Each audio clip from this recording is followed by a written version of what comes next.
Hello and welcome to the Oxygen Addict Triathlon Podcast. We're brought to you every week by our sponsors, precisionhydration.com. Leaders in triathlete sweat testing and hydration with multi-strength electrolytes that match how you sweat. You can get 15% off with the code OxygenAddict15, and you can get an exclusive 20% off gift cards via the link in the show notes. And Team Oxygen Addict at team.oxygenaddict.com. Event-specific training plans, coaching guidance from Coach Rob Wilby, and supportive teammates in a private Facebook group. Fuelbycake.com. That's my charity cake recipe book featuring Vicky Holland, Emma Pooley, Chrissie Wellington, and loads more. And it's only £10 and all money goes to charity. And also a big shout out to our patrons who support the show with a monthly or annual donation. If you're one of those guys, thank you very much. We really appreciate it. And how you doing, Hells? Welcome to the show. Rob, welcome to you. I feel I'm in a smiley mood today. Really? Do tell. Yeah. I just thought that when we started hitting record, I knew you'd going to ask, how are you, Helen? And I thought, I'm actually feeling smiley now. I was feeling very, very sleepy at work, but I'm feeling more awake now. And I went to the physio, Rob, on Friday. Okay, what's the news? And the news is we're thumbs up for starting to rehab the old stress fracture in the femur. So this is good news. Awesome. So we're headed in the right direction, right? We are heading in the right direction. So I did my physio exercises today. This morning, first thing when I got up, my glute was absolutely on fire. And then I did at lunchtime 5 minutes running, 2 minutes walking, 5 minutes running, 2 minutes walking, and stop. And it was all good, was it? All good. All good in the hood. That's a great start, isn't it? So fingers crossed, I can run for 5 minutes. This is pain-free. Woohoo! Woohoo! Small, what's the phrase? Small pleasures, small mercies, small... It's the little things in life. Small things in life, yeah. The little things you're grateful for. I was looking back over my Training Peaks account a couple of days ago and came across a section from, it was either 2 years ago, from the summer when I'd been and had all that physio work done on my Achilles. And it was like, run 1 minute, walk 1 minute, pain-free. Run 2 minutes, walk 1 minute, pain-free. And over the course of it's funny, I'm glad I've got that written down because I had completely forgotten it was ever that bad. That I'd had to just running for 1 minute was pain-free was brilliant. So it's great to be reminded of that and be grateful for it, isn't it? I know. And I guess, so I hadn't seen my physio since September when I went in and I couldn't walk and he was like, I'm referring you, this does not look good. And it was funny actually because I was thinking, I'm not balancing particularly well. And he was like, Helen, last time I saw you, there is no way you could have even hopped. Like, you could not even walk. So actually, you're doing all right. Yeah. Yeah. So that's it amazing does take... to remember, isn't it? Yeah, totally. And I couldn't put my shoes on because I couldn't put the weight on my leg. That's how much I was hurting the week after Ironman Wales. You are so hard to do an Ironman on a broken femur. Well, it's a bit stupid though, isn't it? Do you know, I don't think it's that. I think it's that the capacity of the human mind to direct you to do something beyond all sort of reasonable limits is incredible. It's just incredible, isn't it? Yeah. And you can argue, well, if you'd been told at the halfway point you had a fractured leg, then you'd I have probably stopped. wouldn't have carried on. But, you just crack on, don't you? Yeah, and I guess you're kind of in a little bit of denial those couple of weeks out because I knew that something wasn't right, but I didn't know if it was all in my head. Yeah. Yeah. But equally, you are in denial because you're like, well, I've spent a year training for this. And that's that typical stupid thing whereby, but what's better? Short term, I don't know, like I should have just said, you know what, this is ridiculous. No, can it? And be better. But then we learned from these things. I did it. It's hard to know, isn't it? Yeah, that's exactly so hard it. To know. It's hard to know at the time because you rest it for a bit and it feels better and you go, okay. In a perfect I world, do. we'd all have MRI scanners, and you'd hop on the couch, and someone would scan it and tell you there and then. But we don't live in that world, do we? No, exactly. So, and I learned things that day that I probably would not have learnt had I not done it. So, Yeah, and yeah, memories to treasure forever. So, yeah. Some pretty dark places. So so good there we on go. you. So we can now, we're walking and we are 5 minute running. So this is good, Rob. I love it, Hells. It's great. Congratulations. A long way it continue to improve, I reckon. Fingers crossed. I'm still touching wood. There we go. Touching Love wood. it. Good. Right, well, let's jump on the show then. We've got results section, which is sponsored by precisionhydration.com. And We all know, don't we, Hells, it's the depths of winter. And in fact, this ties in nicely with today's interview, because should we give the spoiler out for today's interview? absolutely. Today's interview is with Chrissie Wellington. Chrissie Wellington, 4-time Kona winner. Yeah, who we last had on the show back in It was a year ago. a year and a wasn't half ago. Yeah. And a half ago. Yeah. And she did a really, really, really good interview a year and a half ago. So clearly no pressure this time on a much shorter interview. But yeah, if you are a fairly new listener to the show and you listen to today's interview, then honestly go back and find the original Chrissie Wellington interview that we did as well, because there's so much in that one that you can learn. There's more in this one that you're going to learn from, because Chrissie's that kind of person who everything, you're quiet and you listen. Yeah, and the thing with it is she talks about her turbo training as well, doesn't she? You lead her into the question about the dreaded turbo training, and I think it's great the way she answers the stuff she's going to say. I'm not going to give any spoilers out, but we all know one of the big challenges of doing your hard work on the bike, for normal people anyway, Chrissy's big challenge was always that she had a broken arm any time she was on the turbo. The challenge is staying hydrated, and not necessarily just through your session, but staying hydrated and on top of your electrolytes enough so that you won't be negatively impacting the swim or the run or the bike or whatever it is you're going to do later in the day or tomorrow. And our friends at Precision Hydration are the people to talk to about that. So if you haven't already been and done their online sweat test, go to precisionhydration.com, click on the triathlete specific sweat test that's on there, and they'll give you a recommendation based on loads of different athletes they've worked on to tell you about what kind of sweater you may be. And you will already have a good feel for it, but their questionnaire is really good at pointing you in the right direction. And once you've done that, I would highly recommend, Helen, I don't know about you, but buying a gift card for yourself for Christmas. What do you reckon? I think it's a great idea, because you can put on it anything from £15 to £100, and essentially you will get your personalized hydration strategy, which will explain why that's so important, and you'll take the online sweat test, and then you can use that gift card to get the electrolytes to match how you sweat, obviously. And actually, the amazing thing about it, Rob, is that as an Oxygen Addict listener, you can get 20% off via the link in the show notes, so go down there. Yeah, go to that and click that. They're a great company, full of lovely people, and that's what's most important, and they've supported the show for ages. So if you guys are looking for a gift idea for yourself or a sweaty member of your family this Christmas, get on it and get them or you a gift card. All right, so where should we start this week then? I think we should really start at Ironman Western Australia, shouldn't we? Yes, the first thing I saw about this, Rob, was that the swim had been cancelled because of a shark. So just think, next time you're lining up, guys, at Ironman UK or 10B, and you're worried about what might be in the water, there might be a big fish there or something that you can't Jellyfish. There might be a jellyfish. They spotted a shark on race morning. Oh, golly, it's scary. Seriously, as I say, I found jellyfish. Jellyfish is scary enough, isn't it? Exactly. So yeah, but a shark was spotted as some competitors were in the water, Rob. Well, Busselton's amazing, Rex. If you've not been there and you don't know the venue, they've got a 2-kilometre long pier that literally 2 kilometres long that goes out to the water, and you can walk right out along it. The water isn't very deep, and you can look down and it's crystal clear.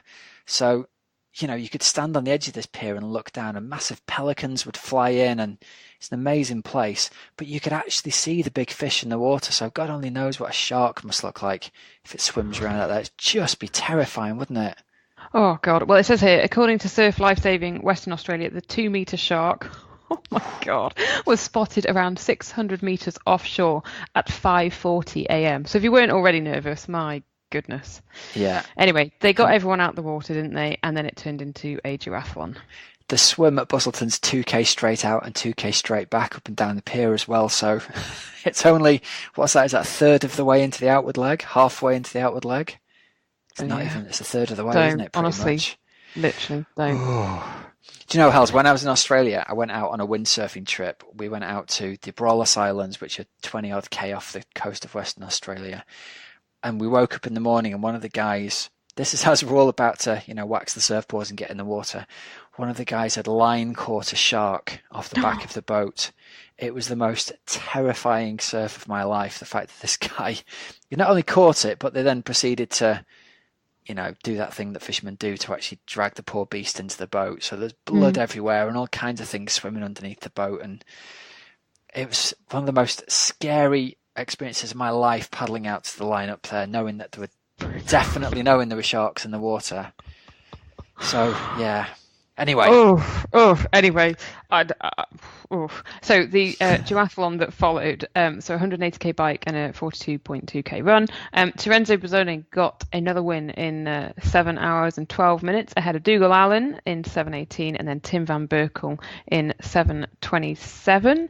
And then it was a win for Mel Hauschild in 7:52 ahead of Carrie Lester in 7:59 and Camilla Lintonborg of Sweden in third in 8:02. Do you know what? Yvonne van Vlerken's there in fourth, and you'd have thought that event would have been absolutely tailor-made for her, wouldn't you? Maybe. She has had a very, very, very long season, though, Rob. Yeah, that is very true, actually. Yeah, and you can't shrug your shoulders at 8 hours 11, can you? That would still be a sub 9 hour Ironman. Exactly. Yeah.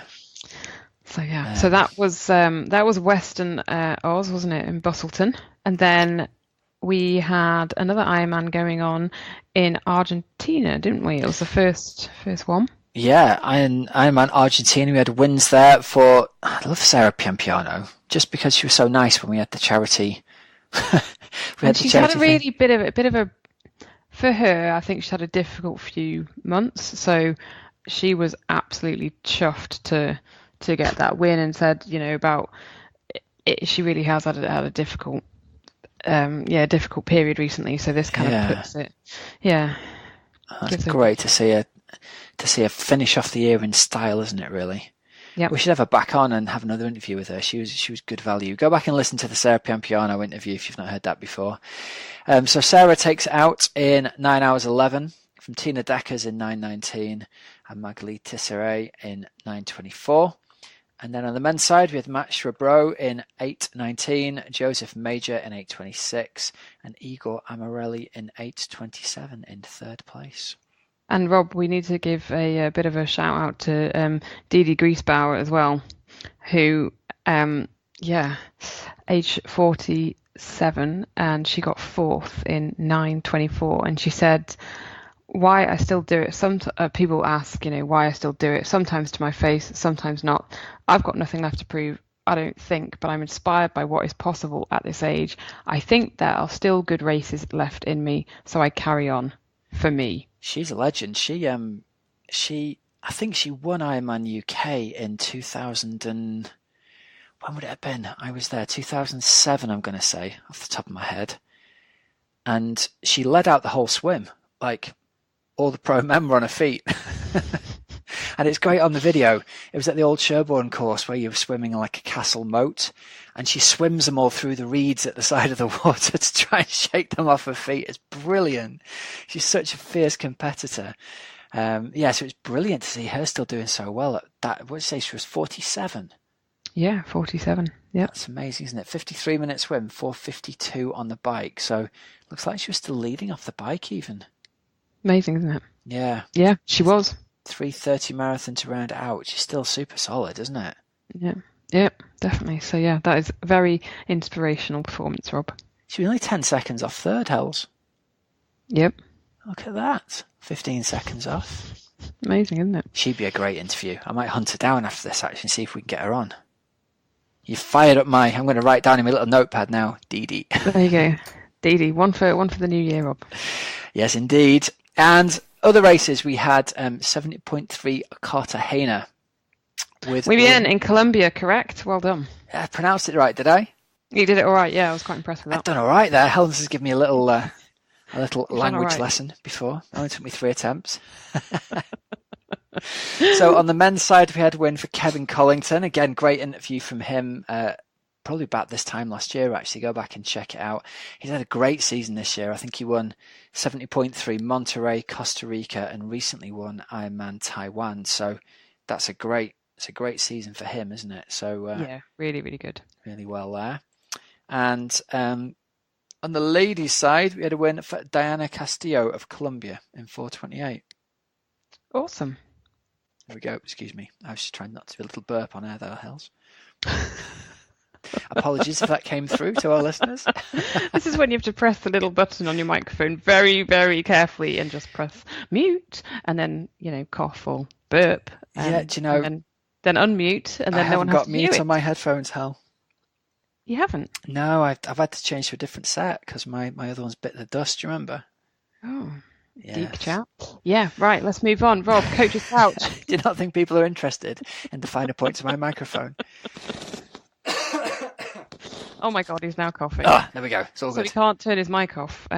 Anyway, I could play a game and I could just start turning it off mid-sentence and it might freak you out, but I'm not going to.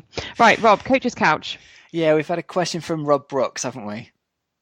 We have. He said, I have spent the last 3 years building up to my first long-distance triathlons in racing the Outlaw Half and Full this year.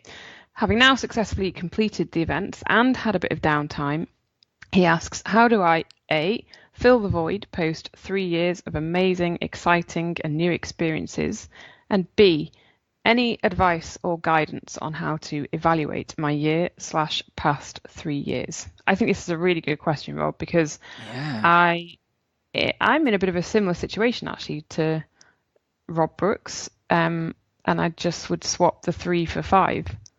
I think it's a great question because so many people will go through that kind of arc of, building up to a half Ironman and Ironman, and then it's like, well, what next? Do I try and go faster, or what next kind of thing? And even guys and girls who've done several years of Ironman, I think eventually get to the point, like I've been here for a while, of the kind of, well, what's next? What do I do next year? Yes, you can train for another one and try and go faster, but at some point that loses its shine a little bit, and you sort of think, well, what's the next big challenge? So yeah, I've got some interesting ideas. I'll chuck some ideas out, Hells, and then you can chuck some ideas out as well, and we can then bounce those ideas around, really. The first thing I think, Rob, that came into my mind was you've spent all this time building up this amazing fitness, and you've also been very focused on 70.3 and Ironman, and now you're really fit. There's loads of other stuff that you can do that doesn't have to be Ironman training. And the great thing about having done Ironman focused training in particular is your Ironman's 9 hours at best, up to 13, 14, 15, 16 hours worth of racing. That's how long your event is. By comparison, everything else is going to be short and hardly feel like it takes any time at all. So there's loads of stuff you can do. You can go and you can do a marathon, you can go and do fell running races, you can do adventure races, all kinds of crazy swim, bike or run type things. You've got cross country to choose from, bike sportif events. Pick an epic. I thought the epic journey thing that you did this year, Hals, is a great way to burn some fitness, like a massive point-to-point adventure. That's probably the highlight of your year, wasn't it, rather than Ironman Wales? Yeah. Or at least a joint highlight thing. Yeah. It really was. It was just incredible on really so many levels. It was, unforgettable, completely unforgettable. So I would really, really recommend something like that.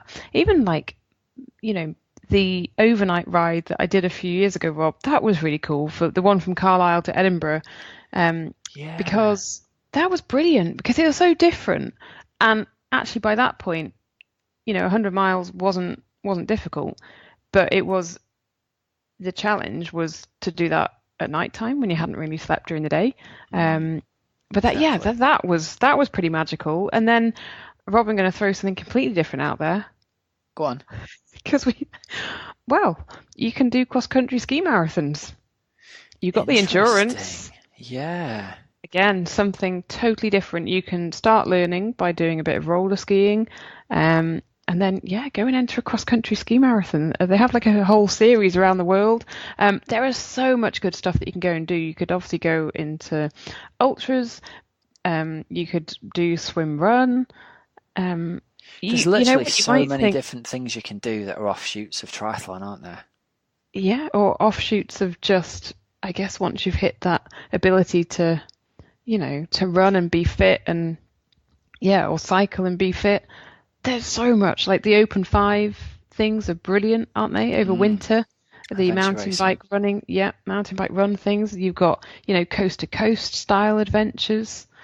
You might choose to actually think, well, you know what?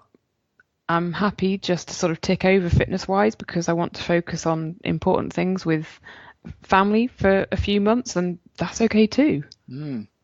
Or I work, think I think the ultimate definition of fitness is the ability to be able to do almost anything you want to physically. And one amazing thing that mentally will come out of having done an Ironman is that you'll have forgotten that at some point in your past, the idea of doing an Ironman was not only terrifying, but also impossible. That first time you heard about it, I can remember so What? clearly watching Ironman on Trans World Sport when I was about 10 and just going, that's just insane. That, there's Yep. just no way a human body can. And actually watching the start of it and thinking, no one's going to make this. It's probably the early 80s. There's no way they're going to finish this. And then to go in that transformation in your own head where you go, well, for me, I was still smoking when I took up Ironman. Do you know what I mean? You were. So the transformation for me was I really need to sort of get healthy again and cut down on the partying. And the transformation for me brought me right back round to where I'd been in my sort of late teens and got back to the foots. But yeah, I've got a whole exciting story of things that I've given up doing hells. But I think for everybody, you forget that once you thought Ironman was impossible. So there's all manner of other things out there that you thought were impossible. And they're not. You can definitely do them. And having carved out the ability to do them once, somehow your body retains a memory of how to do it. So I know for a fact I can go out and ride 100 miles tomorrow, even if I've not ridden my bike for ages. I can't necessarily go very fast or push hard, but my friends who've never ridden a bike, they think riding 10 miles on a bike is a long way. It's somehow like having done it once, your brain accepts you can do it again. And yeah, it's not going to be very pretty, but you can definitely do it. So some of my favourite memories are doing things like the point-to-point ride from Knutsford to Abersock. And you look at the map afterwards and go, 112 miles is a long way in an Ironman when you're doing 3 loops. But on a map, you've covered half the country. You know what I mean? Yeah. To the westernmost tip of Wales. So that's a really cool thing to do with your fitness. It's not necessarily entering a great big marquee event, but being able to use your body to get around as a form of transport is just a brilliant thing to do, isn't it? It's really quite unique. Yeah, definitely. And then we've waffled on, but I just wanted to say that idea of sort of evaluating your year and your past 3 years, a couple of things to look at is, firstly, look back over your year, list your races, put your splits down, work out where you were and whether you were happy or not with what you did. Review what was good, review what you would want to have improved in an ideal world, and then set some targets for next year. Have a think about what really inspires you to go and do something, because, if the idea doesn't set you on fire at this time of the year, you're not going to get up early to get on your turbo otherwise. And then after you've done this, set some stretch targets and say, do you know what's just outside of, I believe I can do this. And for some people listening, like doing their first Ironman is going to be just outside of, I believe I can do this. And the training for something that they really literally don't know whether they can do or not. So set yourself a target that's like that, whether it's, I want to swim under 60 minutes for an Ironman swim, or whether it's, I want to go to the pool every day for 7 days. That in itself can be probably even more satisfying than actually achieving a race time on race day, I think. I like that. Yeah, that I like that thought, Rob. For a person who doesn't swim, Yeah. 5 days a week, I like that one.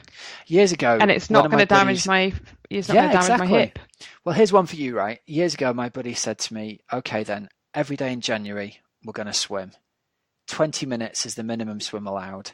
Let's see how many swims you can rack up in January. And it got to the point where, because there was a few of us doing it, and 20 minutes counted as a discrete swim, some days I ended up swimming twice a day to try and get ahead of my mates. We had a little spreadsheet, it's very sad, a little spreadsheet online that we all kept. And I'd swim for 20 minutes before work and 20 minutes after work. And I ended up racking up something like, I think maybe I got to 40 swims in January. Really? Which is probably more than I've done cumulatively since that time.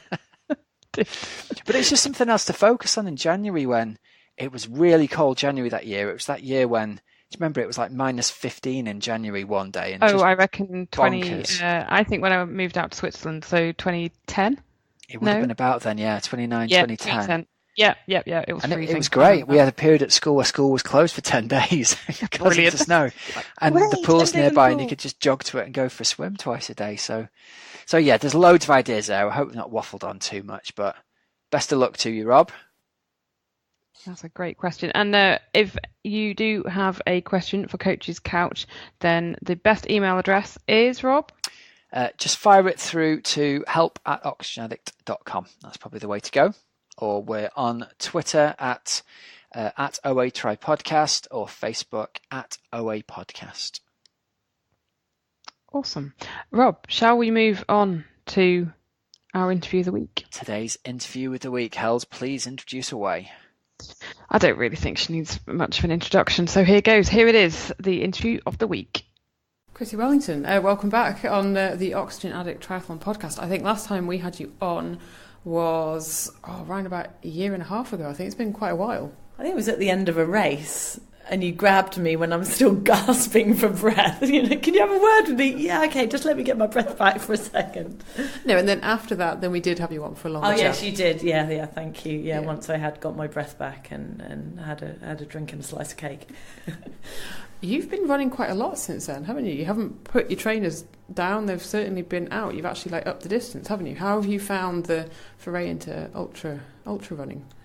Yeah, I said it was something I'd never do, just like I said I'd never do an Ironman. So having finished London Marathon this year, and I was really happy with my performance there, I realised I had this bank of fitness and I wanted to do something with it, and I didn't want to enter another marathon later in the year. It just seemed too far off, and I didn't want to have a kind of focused training program over the summer. So I thought, maybe I'll just have a look at the ultra running, one of the ultra running websites, and I had a look for events that were close to Bristol, so it's kind of not to inconvenience the family travelling too far. I didn't want them to be any longer than 100 kilometres, a meagre double marathon, and I wanted them to be relatively soon after the London Marathon. So I was looking through and I found Race to the Tower, which is a threshold sports event very close to us along the Cotswolds Way. And I said I'd never do an ultra, and I did an ultra in June, and I absolutely loved it. It was just phenomenal to do an event that was so raw. I could just throw the watch away. I didn't have to think about pace. I could just go out there and really smell the flowers. And as a professional athlete, and even training for the London Marathon, I was so focused on the goal that I almost forgot sometimes to enjoy the process of training and the process of racing. And with ultras, I could really look around. There was no pressure to finish in a certain time or achieve a certain place. So I really enjoyed that. I said, that'll be it. My friend said, do you want to do the a race in the Mendips a few weeks later? So I said, perhaps, and ended up doing another 30-miler. So this year I've done a couple of ultras, and I definitely see an ultra in my future as well. Another one, exciting. And what did you particularly like about the training for the ultra, and did you have to up your training quite a lot? Did it differ much from all of the Ironman training that you had already, during your career? I had a misconception that to do an ultra I had to do an excessive volume of running, and I simply didn't want to devote the time that I thought I needed to devote to do an ultra. I didn't want to be doing 4 or 5 hour runs, on a weekend. And I realised that although it's diminished, I still have this bank of fitness that I had as an endurance athlete. And as an athlete, as a professional athlete, I didn't do an excessive amount of training. I wasn't a high volume athlete. I was much more of a quality rather than a quantity athlete. And I think I just used that bank of fitness. I built it up again in preparation for the London Marathon. And I did a few longer runs, a few runs of kind of 2.5, 3 hours in preparation for the Ultra, a couple of back-to-back 2-hour marathons, one on a Saturday, back-to-back 2-hour runs, one on a Saturday, one on a Sunday. But that was really about it. I did go off-road a little bit more. A lot of my marathon training was still on road.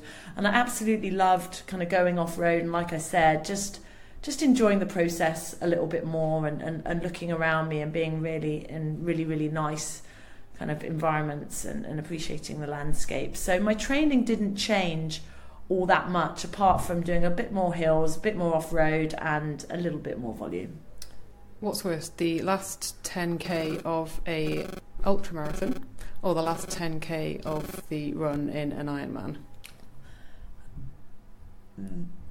The Ultra was incredibly challenging because it was so hilly. So at the last 10k, my legs were relatively trashed from all the hills I'd done in like the preceding 70 kilometers, and then the last 3 or 4k were uphill, which was a real challenge.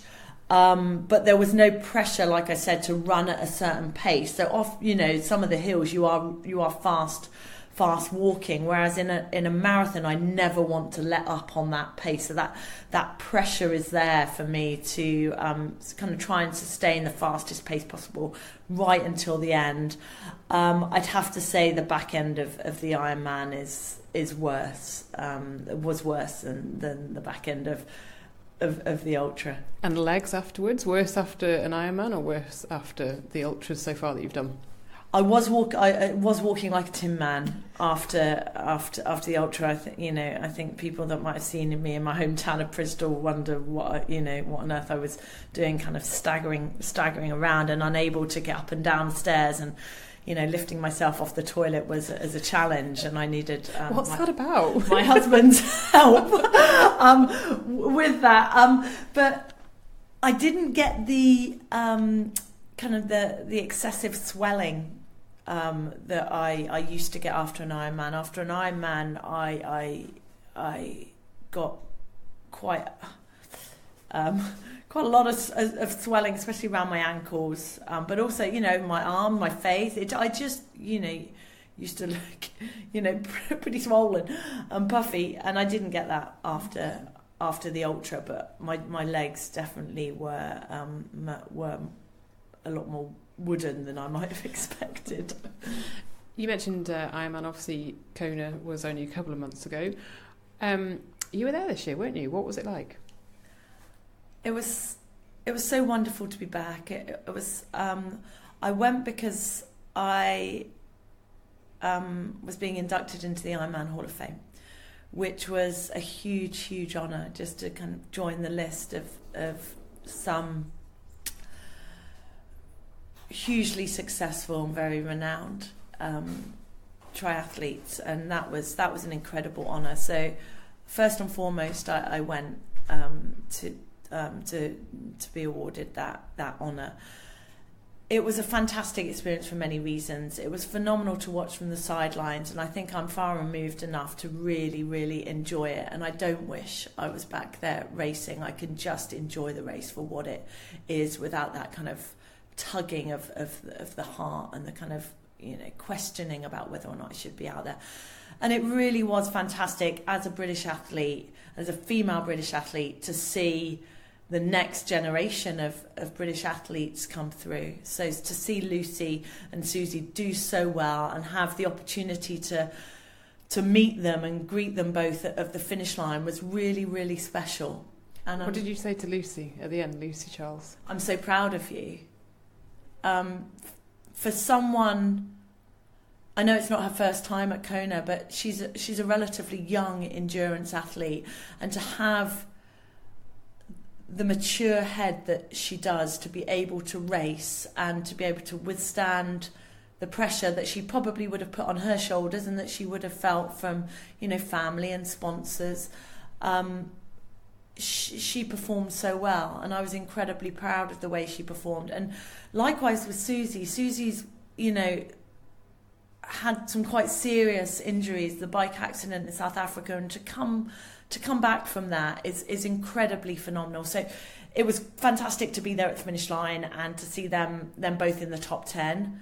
And of course the other British athletes out there racing. I know Rachel didn't have the race that she wanted, but she's a fantastic athlete and a great friend. So just to be able to see her back out there racing after the birth of her baby was great. And on the men's side, to see David take the podium, the highest placed British male athlete ever, and that's a phenomenal achievement. So to be there to witness that was great. And for me personally and my husband, we loved sharing the island with our daughter. You see it through different eyes when you're with a toddler, an almost 2-year-old, who really, really appreciates the geckos and loves the flowers and loves the trees and is fascinated by the turtles and things that have almost become normal to us are just a source of awe to her. And it was very, very special to be back there and see it through her eyes. Books as well. Let's have a little chat, because I know that you were out over in the States doing some book signings too about your second book. How did that come about, and how did it differ from your first one? I wanted my first book to be motivational, to be inspirational, and hopefully I achieved that. But I realised, and people told me, they gave me feedback, that it was quite light on kind of tangible, practical training advice. And I realised I had a wealth of knowledge, a wealth of experience that I'd assimilated, not just through my time as a professional athlete, but through my entire life, that would help other people. And I wanted to collate all of that information I'd published, information I'd written, included in articles, in interviews, things I just thought about and put down on paper that no one had ever read or seen. And so I set about collating that into a training guide. So yes, it's primarily targeted at triathletes, but it's definitely not for triathletes alone. There are swim, bike and run chapters, but there are chapters dedicated to goal setting and planning a season, training the brain, the psychological side of sports, strength and conditioning, rest and recovery, preparing for a race strategy, pre and postnatal, my latest area of expertise. So it covers a range of different aspects of training the body to be the best it can be, the body and the mind. It was a very challenging process. I wrote my first book while I was a professional athlete, so although it was quite an emotional process to write my autobiography, it wasn't difficult. But this was incredibly challenging because I collated and wrote the majority of the book on maternity leave. Mm. So I was snatching kind of hour, half an hour, 10 minutes here and there. Baby brain. Yeah, absolutely. And trying to kind of just sift through the cotton wool that seemed to have replaced some of the brain cells that I once had. But I think it means I'm all the more invested in this book. It's a true labour of kind of family love, and I'm really, really proud of what I've produced. And I rarely say that about something I've done, and I'm really pleased with it. I'm really proud of it, and I really hope that people gain a lot out of it and gain as much out of it as I'd like them to. Get it as a Christmas present, definitely. Stick it on your list. Stick it on. It's quite large for a stocking, but it will definitely fit under the tree. You can go on the top, it's fine. And Chrissie, of course, as well, at the same time, I know you were on maternity leave, but it's still been going on. Park Run, you are heavily, heavily, heavily involved. And I saw with interest the other day about Park Run sort of going into prisons for the first time. That's amazing. So how has that worked? I love my job, Helen. I really, really love my job, hand on heart. I'm so privileged to do a job that combines my two passions, sport and development. So my official job title is Global Head of Health and Wellbeing. So my job is to develop interventions to engage those that are least active and those that have lower levels of health. And so trying to engage them in physical activity and in volunteering. And activating park runs in a prison is part of that. There's an increasing body of evidence that shows how powerful sport is as a tool for rehabilitation.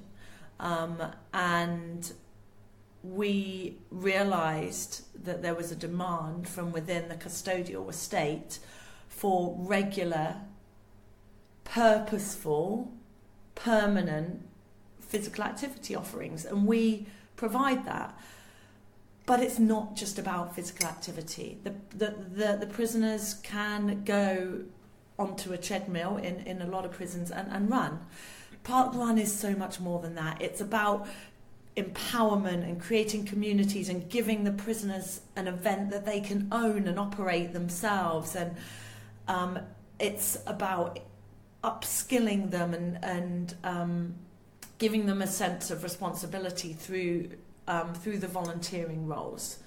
And we are really proud to have activated the inaugural Park Run. It's up at Haverig in Cumbria. It's called Black Coombe Park Run. The third event took place yesterday.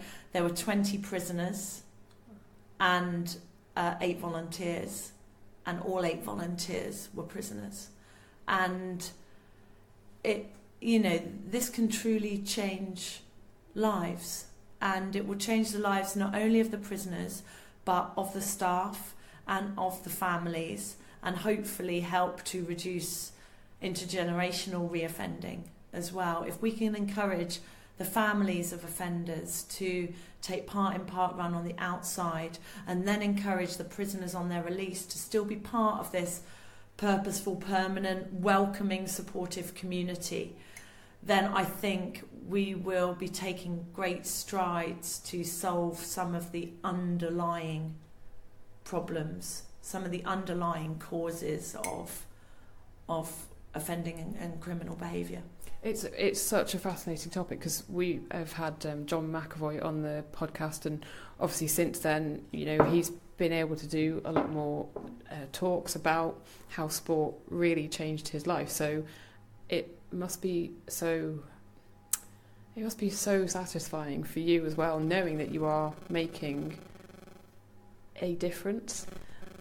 We truly believe we can, and we want to provide or contribute to the evidence base that shows that this really does make a difference. We have the evidence to show that it does on the outside.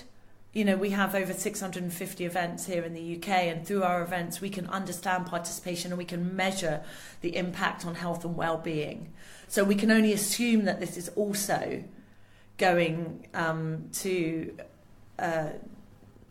also be the case within the prison environment. And we hope that we can, in time, undertake research to actually prove that this is the case. But we assume, based on our understanding already, that it will really have a significant impact.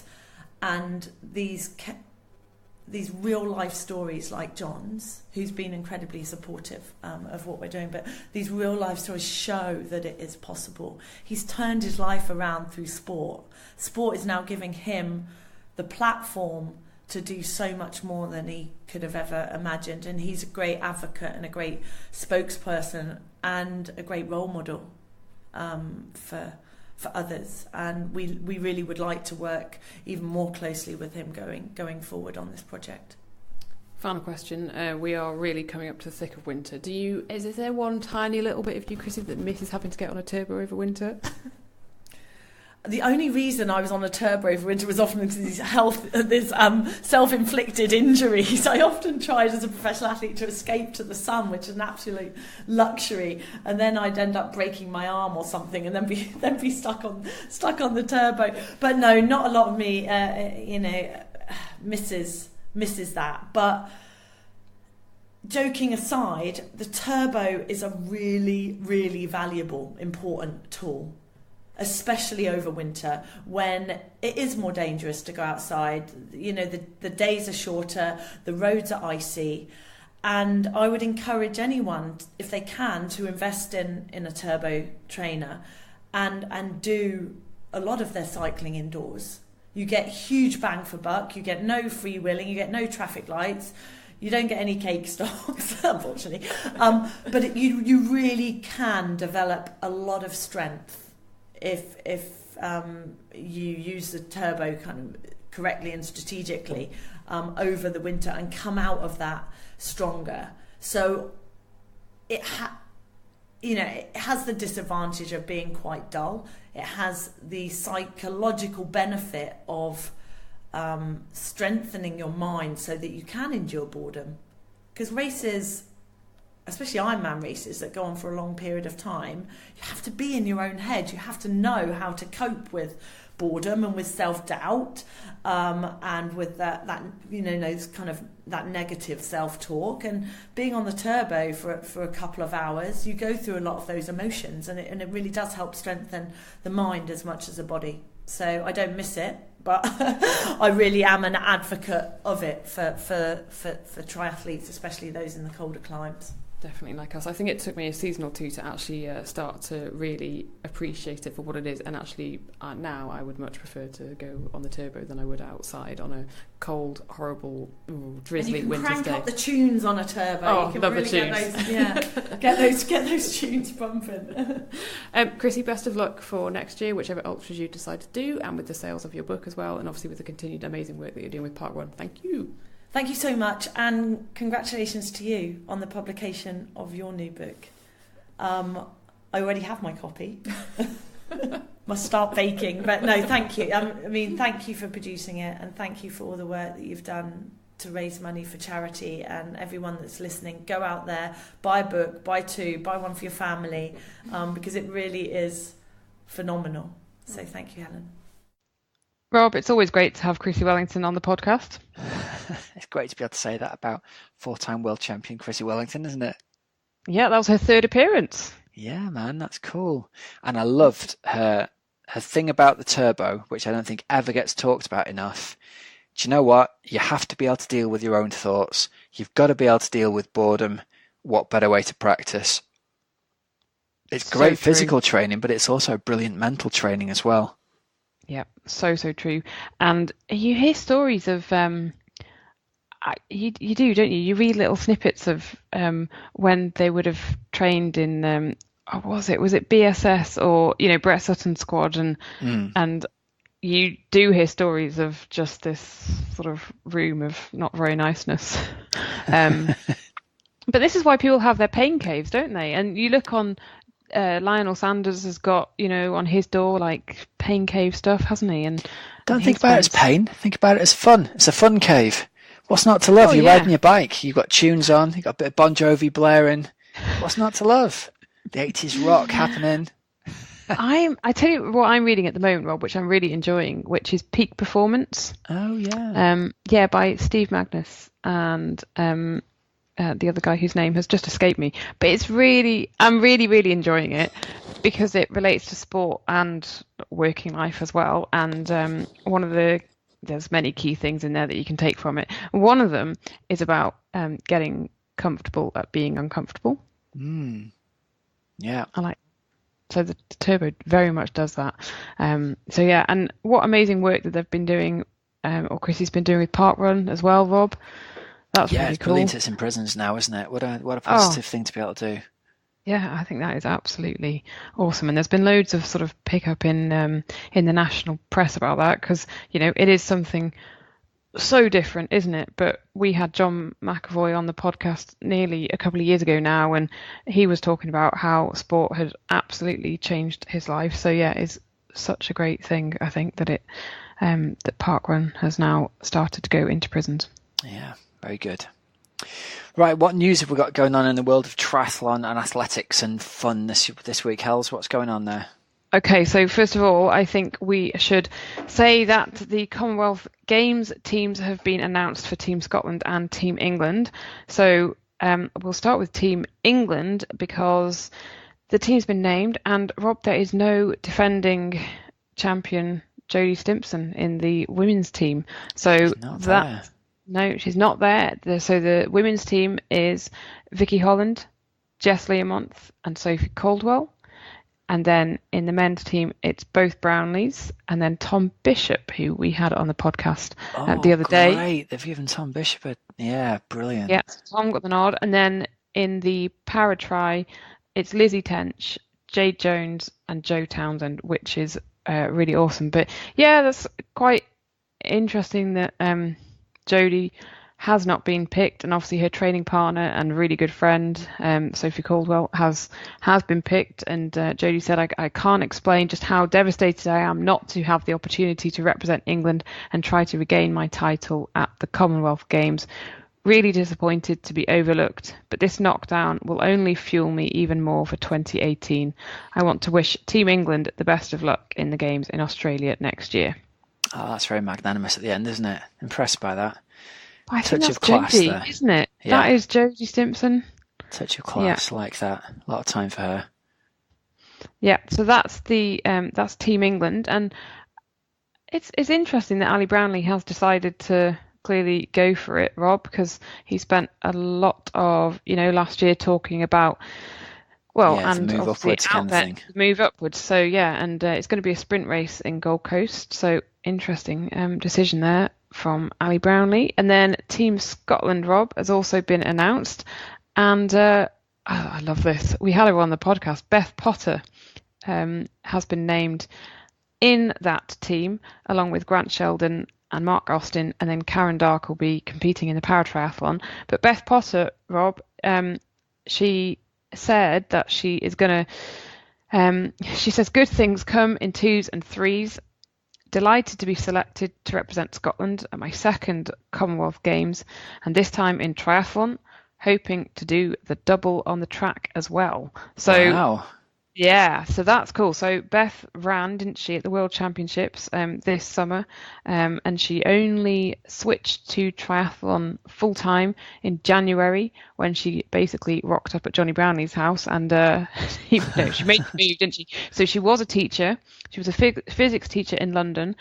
October of last year, she went and spent her half term up in Leeds to see if she liked it, and she had said that she'd been thinking about that switch, and then handed in her notice at work, finished at Christmas time last Christmas, so a year. That's impressive, isn't it, to have been named in that spot? Certainly is, isn't it? Within a year, that's great. So yeah, if Beth comes out, there or thereabouts in T2 on that run, that'll be a nice race to watch, won't it? Yeah, wouldn't it just, eh? Yeah. So, and she obviously some used to serious swim. firepower there on the run, isn't it? Yeah, serious firepower, and yeah, she used to swim as a youngster as well, so she's good in the water too. So yeah, awesome stuff. And then Karen Dark, Rob, she was a Paralympic champion in hand cycling at Rio. Really interesting character. Oh wow! Yeah, honestly, amazing woman. So check. You should actually read more about Karen Dark at karendark.com. All right, you, me, and everyone else need to get on that and read up about her. Yeah, karendark.com. Good stuff. And then one last little piece of news here. James and Jodie Kanama, congratulations on becoming parents. Welcome to the world, Jack Peter Kanama. He was born on the 28th of November. Wait, I don't understand kilos, Hals. 3.1 kilos? What's that, about 8 pounds? 7 pounds something? Anyway, sure. Mum and baby are doing great. We're completely smitten, and he's already our little star. So congratulations, James and Jodie. That's ace, isn't it? Yeah, another triathlon baby. Another triathlon baby. Yeah. So yeah, it's all. It's been a busy week, Rob, hasn't it? It sure has. What have you got going on over the coming week then?